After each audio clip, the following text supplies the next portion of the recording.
Hey, I heard you missed us. We're back. We've been on a bit of a break, and so has Saturday Night Live, but they are back with a new show, and we are too.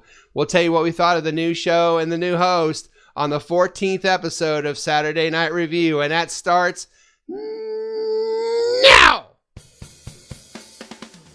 Live from Nipso Production Studios in the heart of America. It's Saturday Night Review, a podcast dedicated to the television show Saturday Night Live.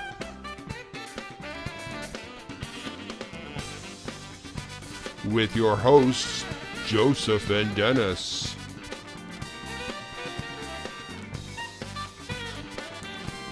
And here's Denis. Oh, thank you, everyone. Thank you all, and welcome to the 14th episode of Saturday Night Review. He is Joseph. Thanks for having me, Dennis. And this is a YouTube podcast devoted to one of our favorite shows of all time, Saturday Night Live, and we just love talking about this show, don't we, Joseph? We love it. We love it. We want more of it. And that's why we hope to have more of it. We've been on a bit of a break, if you noticed, since before Christmas. Our last show was before Christmas, and it's been a few weeks. SNL has taken a hiatus, so we did too. But you might be wondering, hey, guys, because we are guys, hey, guys, this is episode 14, and your last episode was episode 12. Where in the devil is episode 13? Well, let me tell you. We actually did an episode 13. I believe that would have been Matt Damon's. Is that right? Matt Damon. Yeah, we did a whole show on Matt Damon. And as I go to put it in post-production, I realized that I had taped about 2 minutes of that entire show. So we just decided, you know what? We'll just take that's a sign from above. So it's the lost episode of episode 13. And unfortunately, Linda is not with us this evening because she's shutting down on us. But hopefully, it's an AA meeting. She's attending an AA meeting. She's shutting down. She said she's going to shut down on us until we give her more pay. So hopefully she'll be back for the next episode. But we don't need her anyway, do we, Joseph? We don't need her. No, we kind of need her, but we don't need her. We could do this show without her. And why don't you tell the wonderful listener out there what they're going to hear on the show? Guys, it's going to get weird. Get ready for this. We're going to talk about the host, how they did, how they didn't do. And then we're going to talk about Weekend Update, how they did, how they didn't do. We're going to give our top 3 sketches, which we usually disagree on, or we have a different order. And then we're going to talk about next week's host and see how they might possibly live up to our expectations and or our judgment. But this week we had Rachel Brosnahan, so we're just going to start with her first. I love her husband, Pierce Brosnahan. He is awesome. He's my favorite Bond. Did you know that, Pierce Brosnahan? Well, first off, Pierce Brosnahan isn't Bond. That's Pierce Brosnan. And second of all, they're not in any way related because their names are not the same at all. Dennis. Sure they are. Pierce Brosnahan, he did his own stunts in Remington Steele. I don't know if a lot of people knew that, but it's true. I honestly didn't know that. However, yeah, it's true. Completely different person, friend. No. What do you mean? Not related in any way, shape, or form. They're not married? Not married. I don't think they're related. I'm pretty sure they don't know each other, and I'm pretty sure that if Pierce Brosnahan did know Rachel Brosnahan, he'd probably act really stuck up toward her just because he's British. Ooh, wow. Listen to that. Yeah. Pierce Brosnahan. Sounds like a jerk. Well, you've got to go back and check your IMDb to get the right person before we come back from break, and then we'll hopefully sort this out. No, wait a minute. Or what you're telling me is that she isn't married to 007? She's not married to 007. Your favorite Bond. So there's still a chance. Maybe. Awesome. You are watching and listening to Saturday Night Review on the Nipso Productions YouTube channel. Guess what? I got a fever. And the only prescription is more cowbell. Thank you, Bruce. Okay, so what you're telling me is that guy's name is not Brosnahan, it's Brosnan? Yeah, Brosnan, I believe. Oh, Oh, so they're not even close then. Yeah, no, they're not even close. Yeah, consonants are tricky when they're yeah. placed next to each other sometimes. Well, you are the English teacher, so that explains that. Yeah, the H is silent and it's completely different. So I understand, buddy. I understand. Well, let's talk about this host that we had. Let's talk about her and see how she did. You know her from some TV show she's on, is that right? She is on a television show on Amazon Prime that I am happy to say that I am a fan of, because she's absolutely marvelous, if you catch that intended pun. She plays the marvelous Mrs. Maisel on the show, The Marvelous Mrs. Maisel. And essentially, if you haven't seen the show, viewers, listeners, I strongly suggest it. I can't say how much my wife and I love the show. It's essentially the story of an up-and-coming comic in the 1950s. If you're familiar with stand-up comedy in the 1950s, you have people like Lenny Bruce. I think George Carlin was up and coming at the time. People who were premiering on the Steve Allen Show. And so she plays, in my opinion, what probably, help me out here. Joan Rivers. Joan Rivers. Thank you. Joan Rivers. She plays, it's almost a very Joan Rivers-esque story. And she's on her way in New York and to becoming an up and coming comic that is fighting sexism, fighting inequality in the business. And it's very entertaining. It's very well written. And she does a tremendous job of making a comedic/dramatic performance out of that show. So Rachel Brosnahan, The Marvelous Mrs. Maisel, check it out. So she's like Louie in the Louie show. Essentially, yeah. Does she eat pizza and stuff? And she might have eaten a pizza one time.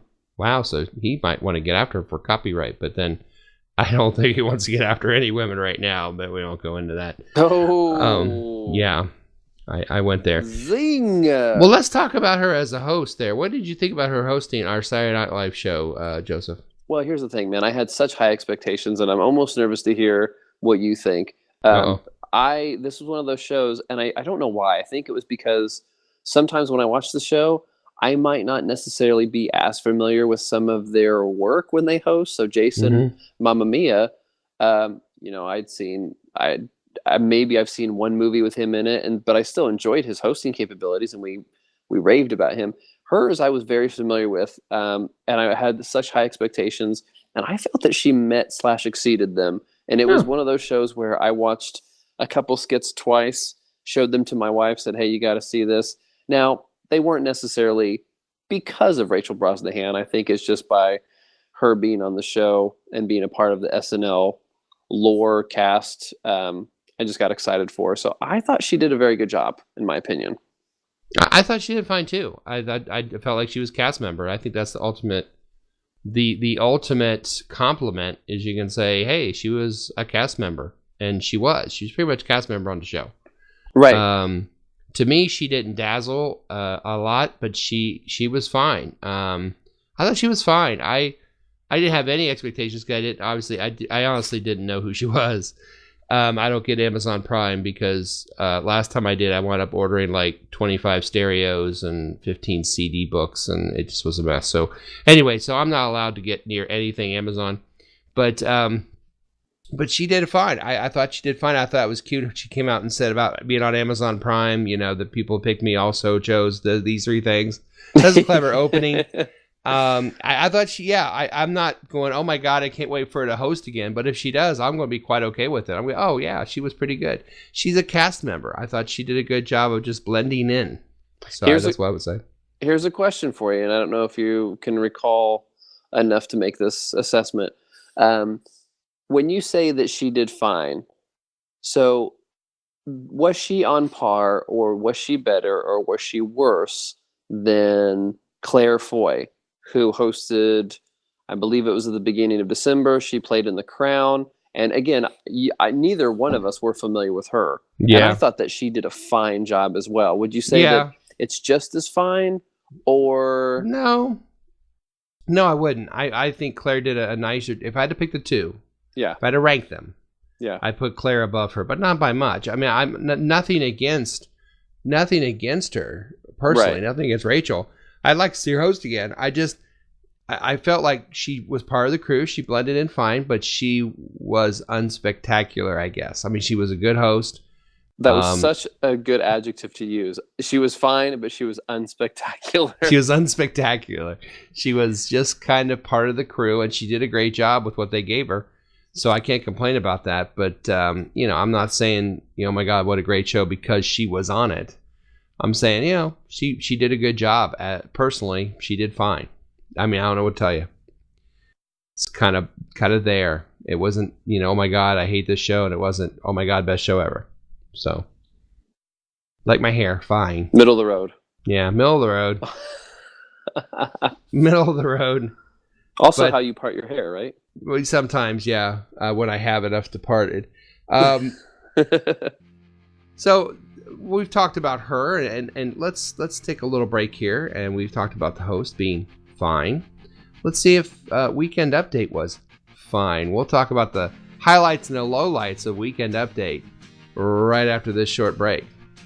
See, I get confused, man, because when you say fine, I always think that you're automatically referring to like physical attraction. Like Jason Momoa is fine. Oh, so I know you think he is. Yeah, when you say that, Rachel Brosnahan is fine, I'm thinking, I guess depending on how you look at it. I'm attracted to her. Yeah. I'll be all right with that. She's no Jason Momoa. I mean, well, not to you, but Jason's not my thing. But you, on the other hand, how's your wife again? How's she doing? All right? Satisfied. Yeah. Oh, wow. Good for you.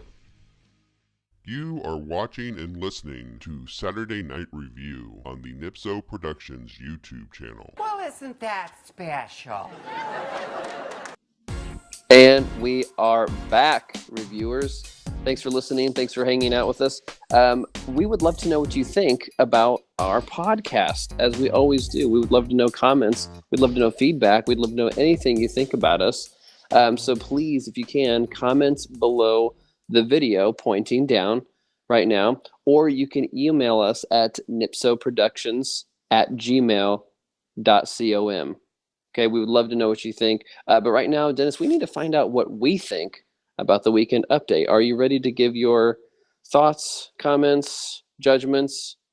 I'm always ready for that. Also, I want to add statements. I want to add something to that. If you happen to find Linda that's out roaming around because she's on shutdown, our producer Linda, who's wandering around town, if you see her, drop us an email and say I saw her at wherever, so we can kind of figure out where she's been, because she does have a curfew.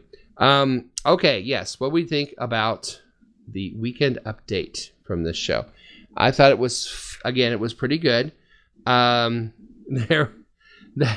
Again, what was funny to me were not the outtakes, but the unplanned lines, where my favorite part was when, Joe pointed himself and said, "No condoms for this guy." And then Shay said, "That's going to be a meme," which was awesome. Kate McKinnon as Elizabeth Warren, I thought was very good. Yes. She was very good. Took a licking and kept on ticking, which great line. But maybe the highlight of not just Weekend Update, but the entire show for me was Pete Davidson. And Pete Davidson is always one of my favorite parts of the Weekend Update. But when he brought out John Mulaney, and I don't know what it is about Mulaney, he could read the phone book and I would fall over laughing. But when you put those two together, and I know that they have been linked socially for a while. Mulaney told a story on, I believe, Jimmy Fallon, how he had taken Pete and his wife and somebody else to go see Steely Dan, and none of them knew who the hell Steely Dan was except for him, which was a pretty funny story. So I know they've been hanging out socially for a while, which I think is great for Pete, because I think John could be a really good influence for him. But to hear them talk about the mule was maybe one of the funniest things that's happened all season. So that's where I was. Not the mule, but the Mulaney, as they said at the end. Mulaney. Yeah, the jokes were pretty good, but I thought for this time, and again, it wasn't. I didn't feel like it was overbearing. I didn't feel it went too long. They had two really, really good guest spots with Elizabeth Warren, with the wonderful Kate McKinnon as Elizabeth Warren, and then Pete and John coming doing their thing. I thought they were it was perfectly timed. The jokes were really funny, so I thought it was a nice welcome back to Update. What was your thought? Exactly the same thing. And here's the thing. I have to say that these guys, for me, have been kind of crushing it for the most part, on average, the entire season thus far. Mm-hmm. But of course, I can't let, the John Mulaney or the Mulaney and Pete Davidson duo kind of pass by on this without commenting on it. I thought it was really, really good. I'm glad to hear that they're friends. And I loved the segue into Pete's, I guess, his spiel when he was asked. He's like, "I'm going to be talking about something very dear and close to my heart." And then Colin said, "Mental health? No, the Mule," starring Clint Eastwood. And that set me off. You're right. It might have been one of the better parts of the show, in my opinion. One of the best things about Mulaney, as we all know, he wrote for Stefan. Yep. And he would always put something in there that Bill Hader did not know was coming around the corner until it happened. And you could see in Pete's eyes, there were a couple lines that Mulaney said that Pete, "I can't believe you just said that," or, "Oh my God, I didn't see that coming." And it just seems like Mulaney likes to keep, I love that. He loves to keep people, not comfortable. He wants to say or do things that aren't on the cue cards just to mess with their minds. And you could see in the eyes of Davidson clearly, at least once or twice, Mulaney went off the charts a couple times, and his reactions were priceless. So there were, and you could definitely see that. Although it's hard to tell sometimes because Pete just laughs at anything. He does, but there's a lot more genuine laughing in that skit than I've seen in a long time from him. Yeah. So that was a good one, and of course I liked McKinnon as Elizabeth Warren. So she's brilliant. Good for me. Good for me. Good for you. Yeah, I think so too. And let's not overshadow the guys themselves. Jost and Jay doing the jokes, and the jokes were on. They've been gone for a while. They've missed a lot. They've missed the start of the shutdown. They've missed a lot of political things that have happened since they were out, and so trying to get back on track with all what they've missed, it was kind of hard, I'm sure. So they were kind of doing catch up for a while. Well, wasn't it Colin, I think, that said something about hey, we've been out for the last month, but the good thing is so is the government. Yeah. So we haven't missed much. Yeah, exactly. So, it's easy writing for them still, and we, politically especially. And, Kate McKinnon's got another person to put in her pocket, Elizabeth Warren. Of all her great characters that she does, that's another great one. I thought she did a great Elizabeth Warren. Yes. And and like we said, Mulaney and Pete Davidson were just, you could bring them in on every week if you wanted to. So great job on Weekend Update. That was really a highlight of the show this week for sure. Thanks, guys. Thanks. Yeah, because they're listening. So guys, thank you for a great Weekend Update. We look forward to next week. Well, here, I'm looking forward to finding out about your top 3 sketches versus my top 3 sketches. And I know that the eager, awaiting listeners who are just out of pity listening to us are very anxious about hearing about these. So when we come back from break, are you ready to deliver? Oh my God, I was going to say the same thing about you. And your top 3. I can't wait to hear yours either. Maybe my voice will come back down. I don't know. Stop. Sorry. Yeah, we'll do top 3 when we come back. We'll be back after break. I thought you liked the high voice. I thought that you said you liked it when I talked like that. Well, I said I like it when women have feminine voices, not when you have a feminine voice. Oh, that's right. There was a lady there, wasn't there? Well, I mean that and cartoon characters. Yeah, I get fine. I get it. You are watching and listening to Saturday Night Review on the Nipso Productions YouTube channel. You're gonna end up eating a steady diet of government cheese and living in a van down by the river. I just don't think it makes a difference if it's a male or a female. If it's a high voice and you go, "Oh, that's so cute," then I think you're talking about the person with the voice. It doesn't matter who it is, does it?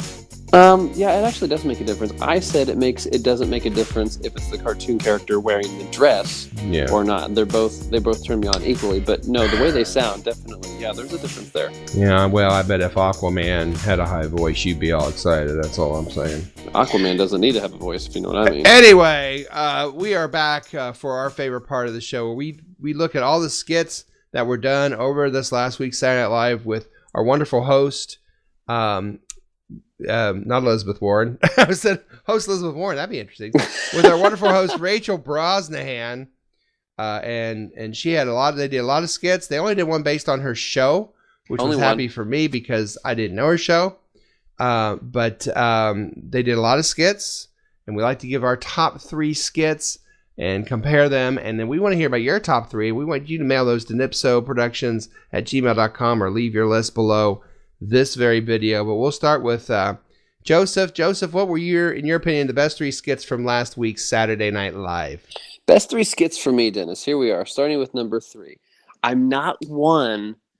I kind of feel I'm going against what I've said in the other episodes. I'm not one to go with the Trump skits just because he's featured every week now. But I honestly did like the Deal or No Deal. I specifically liked it primarily because Kate McKinnon as Nancy Pelosi, and some of the cast members that were featured in that, and all the political players they had involved in that, in opening the briefcases. So I will say that I actually did like the Deal or No Deal. And again, not necessarily for Alec Baldwin's Trump, which is fine. I guess the supporting cast kind of pulled it in for me for that one. So Deal or No Deal shut down. A large supporting cast too, by the way. Yes, that one. Yeah, they did. Yeah, they had a couple players in there, really. Yeah, they did. Number 2 for me was, if I can remember the title, Earthquake News Report. And I have a feeling. Okay, so I'm just gonna say this. I'm predicting. I might be wrong, and I might just eat my words here. I'm predicting that this has to be on your list because when I watched this skit, I immediately thought of you just because of all the bathroom humor. Yeah, thank you. That you love and you're so good at. Oh, bless your heart. But all the names that were given, and I'm like Pete Davidson in the background. I was legitimately cracking up at this skit. All the names that they were coming up with. And normally, that's not necessarily my thing. That's more of your thing. You get into disgusting. I get into sophisticated. But this one was really good. And again, Brosnahan, she wasn't necessarily hilarious, but I loved the writing in the skit. So Earthquake News Report has my vote for number 2. Can I say something real quick? It's not even related to the show, but I'm going to say it anyway. Yeah. There's a Celebrity Big Brother going on, and my son, who is considerably younger than me. He's 13. We're watching as a family. We're watching Celebrity Big Brother, and Tom Green. And I know Tom Green might date you a little bit, Joseph. But for those of us who are old, remember Tom Green. Yes. Remember pretty much his show and his career was that of the humor of a 12-year-old, basically. Yes. And so my son has absolutely fallen head over heels in love with him, laughing at everything he says on the show. And I'm like, just like his dad. I'm so proud. Go ahead. I'm sorry. No. I have something to add about Tom Green after this, actually. That actually has to relate to SNL. But anyway, we'll get to that later. So the last one is a skit that I watched, I cracked up, and then I played for my wife and my mother-in-law. It was one of those, you have to think this funny because I think this is funny. And that was Millennial Millions.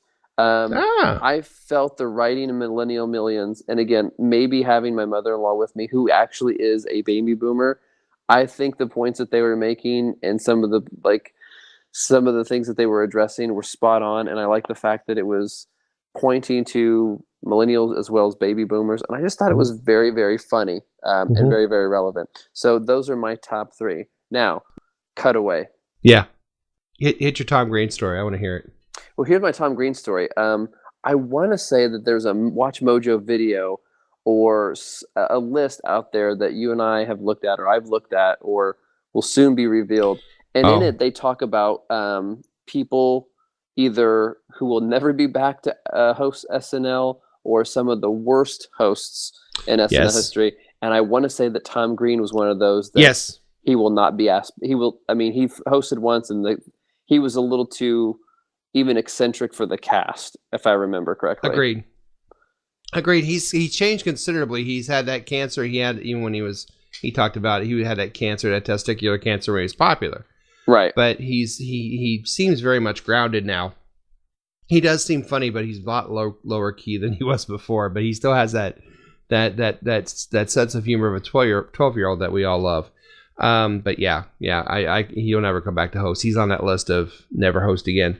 I think so. Yes. My top 3 is pretty familiar. My number 3 was also the Deal or No Deal opening. Just too many great lines, and the commercials for green beef because the FDA is not there. Shut down for hamburgers, which is always a great line. Yes. Baldwin as Trump, Keenan as Paul Harvey, McKinnon as Pelosi. The eyes that she did, it was just there's Moffat as Schumer.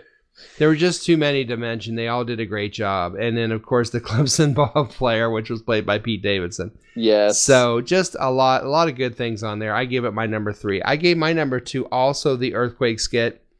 McKinnon and her puns itself going into breaks. See who was at fault on an earthquake story. Her little and then she looked at the camera like, yeah, which I loved. I love it. But the names were hysterical and very good. Too many that we can't say, but very, very funny names on that list. My number 1's totally different than your number 1. And the reason it is because this one is what I thought was the funniest skit of the show.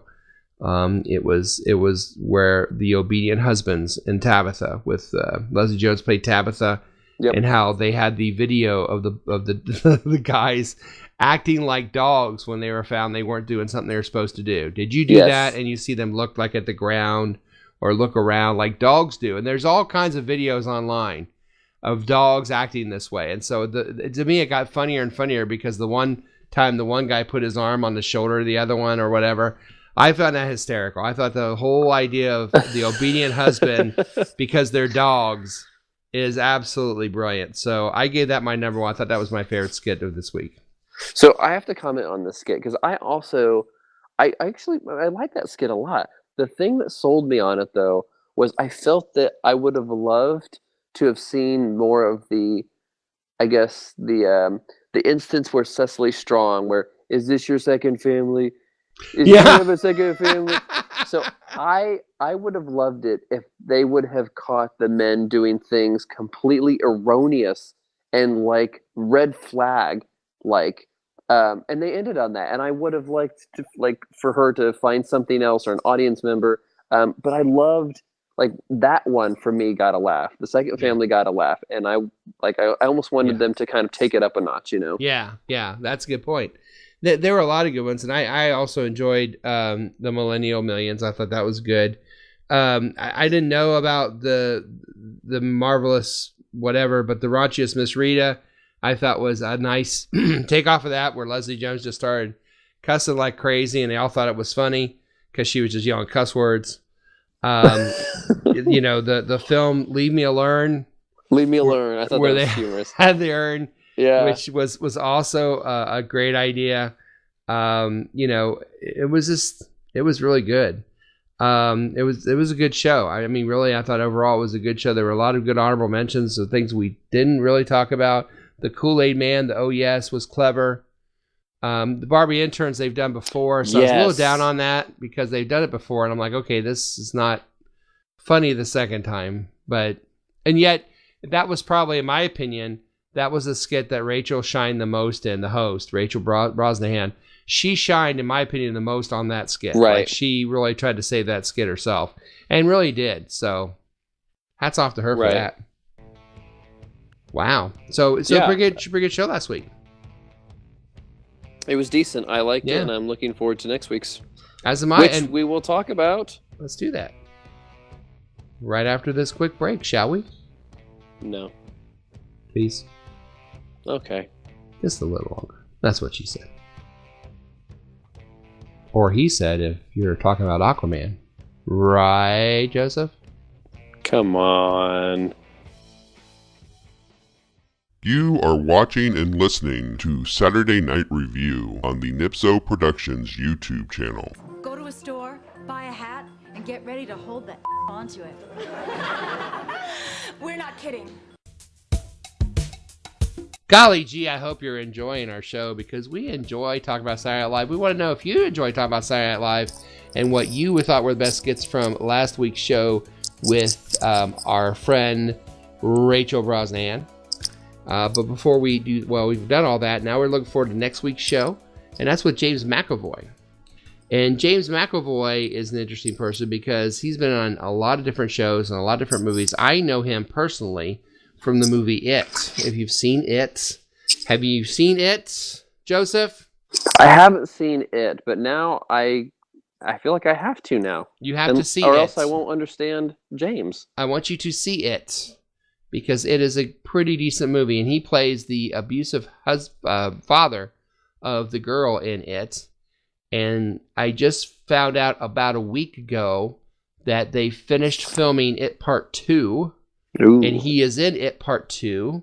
And he basically said, I want to make it clear I don't like clowns. And that guy creeps me out, even though I know who it is. He's like, it creeped me out. So I thought that was kind of funny. So that he would mention that. So, but this is Part 2, right? Because this will be Part 2 coming up.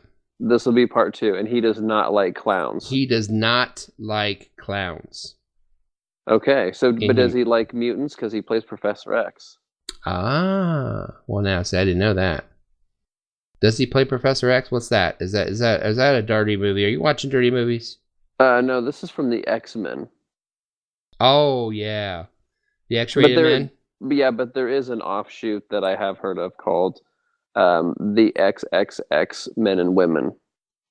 Oh, really? Yeah, but it's neither here nor there. I'm just... Well, goodness.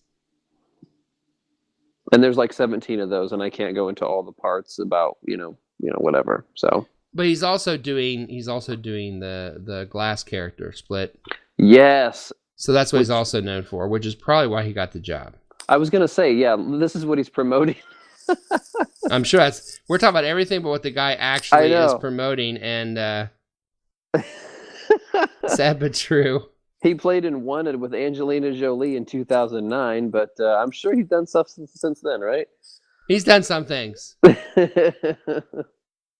They just finished filming last week, which was interesting, and his line was he finds Pennywise really disturbing. Because it just, to him, he hates clowns, and so it freaked him out. And even though he knew the guy was, and he said the guy's brilliant, I really like the guy, but he said just standing there on set with Pennywise was freaking him out. He did not like it. Freaked me out so much, in fact, he says, it freaked me out so much I didn't like being on set. Wow. Oh yeah, he's amazing. He said, but then he remembered he was making like $150,000, and then he was fine, right? Right. He said he's about Skarsgård, who plays It, who I think is brilliant too. Yeah, he's amazing. The guy who plays the clown is absolutely terrifying. He's a lovely guy, and yet he really freaked me out. I remember standing there with the rest of the cast, all these adults, and we're all done weird, freaky stuff, and we're all looking at each other, going, "I don't like being here. I don't like being an actor today." He freaked me out. I never liked clowns as a kid. It's gotta be hard to work for It when you don't like clowns. That would be kind of a rough way to go. But well, and then full circle here.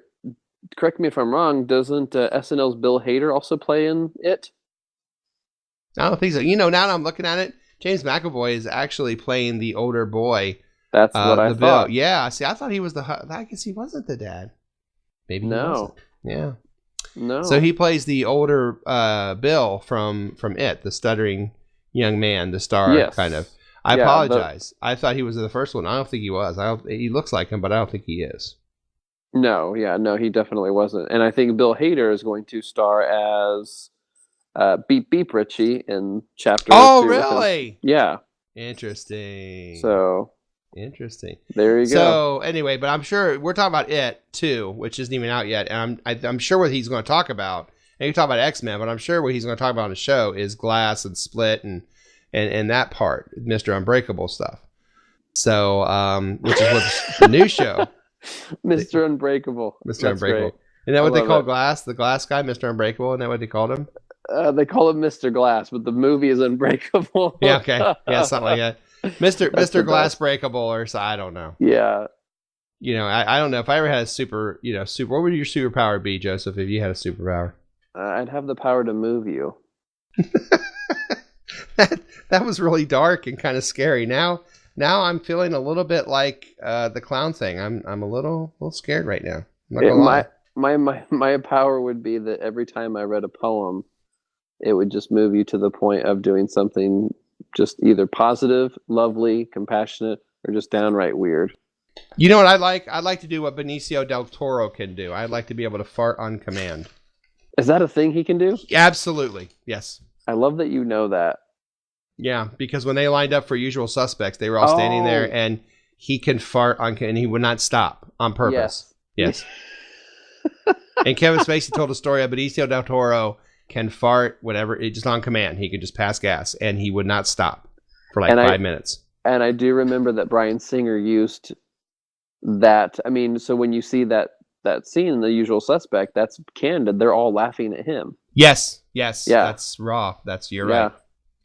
You're right. And speaking of Raw, it is. Oh, do you hear the music? I thought you were going to say it's Monday Night Raw. No. Which is another podcast we have. Yeah. If you're interested. Well, that's a little bit more adult. The band is playing us out. We still have a little time, though. And it's always fun to talk about this show, isn't it, Joseph? This is why I quit my job, and this is why I do it full time, people. Exactly. I love it so much. Exactly why I do the same thing. It's always fun. We hope you all enjoyed thinking about Saturday Night Live like us, and let us know your thoughts. We look forward to another fine episode of Saturday Night Review real soon. But until then, he's still Joseph. And he's always Dennis. And we are out of here. Oh, the power of poetry, Joseph. Yeah, so if, I imagine I'm in front of a crowd, maybe at some New York club, something real kind of dingy, and then I just deliver one of my poems like robot opera, and after I get done, people just start taking off their pants. Ew.